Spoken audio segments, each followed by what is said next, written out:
Here's the story of Ray Rising and Radio Logos in Chazuta, Peru.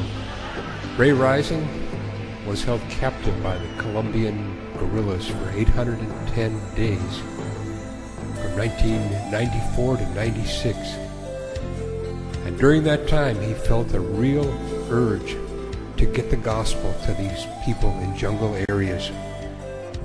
Now, he's on a mission to get the gospel into Peru, to a remote region called the Loreto region in Peru, comprising 1/3 of the country, 200,000 people in this area. He gets some Galcom radios together and he packs them up, gets ready to set off to go from Lima to Chazuta, a 40-hour drive and trip all the way up to Chazuta. There in Chazuta, he sees that beautiful town, and stretched out after that town is the Loreto region. We're on the outskirts of the jungle. The Chazuta Evangelical Church has gotten together many pastors to see the Loreto region evangelized with the gospel. They have partnered together to see the gospel go into 19 language groups in the Loreto region. They have worked together for about 2 years, and now this project is coming to fruition.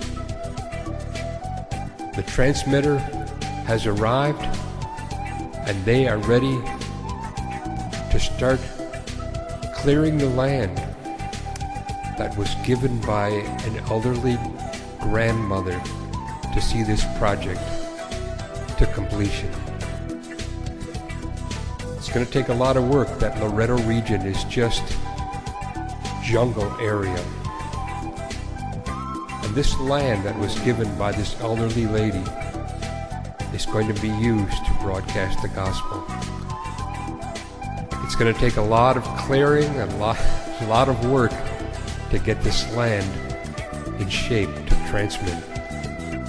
You're going to bring in these big poles, but it's always nice to know you have lots of manpower in Peru to work through these things and work together to see the gospel go forward. There you can see them putting in the poles there, setting up the perimeter fence to get the gospel out. Every day, the women got together to make food for these men, to feed them, to help the work continue. Then there was training in Audacity. Many laptop computers were given and software installed to let these people learn how to program their own transmitter and get the gospel out to their own people and to the people of the Loreto region. Here's an idea of some of the programming. You could see they have to have discussion programs, some music programs, and here you see them working together to put together some of their local programming to put on this transmitter.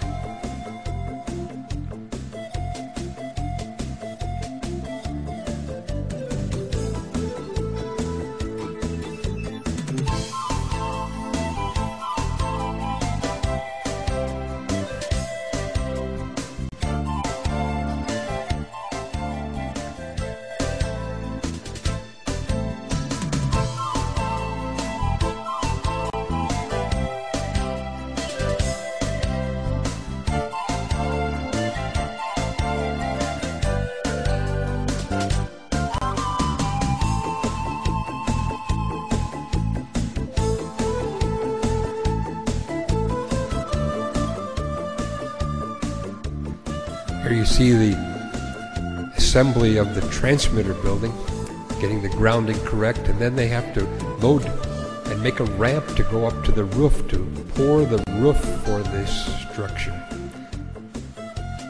So they hand mix the concrete and run it up that ramp and build it, put the top on this transmitter building. It's starting to take shape. You can see the satellite antenna, a satellite dish there. And slowly but surely it takes shape. You got to have the trench to bring the cable in for the transmitter to broadcast out to the antenna. And there you see it. There's the TB1000. Ray's explaining on the operation. You can see we're up to a good 1,000 watts there. That's great. Explaining how to operate the transmitter. And there you see it in the rack.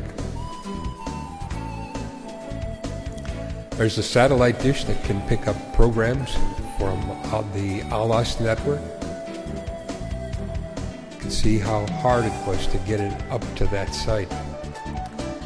They've heard reception reports as far away as New Zealand, actually, and Sweden. It's to reach these people with the gospel. That's what it's all about. Reaching men and women with the gospel, helping them to not be enslaved anymore, to bring them from captivity to freedom in Jesus Christ. Whoever they are, wherever they are, that they can hear the gospel, they could understand what God is saying, and God could do a great work in their heart, and they can live for Him. Ray Rising, captive, but now free. These people, maybe many of them were captives, but now can be free.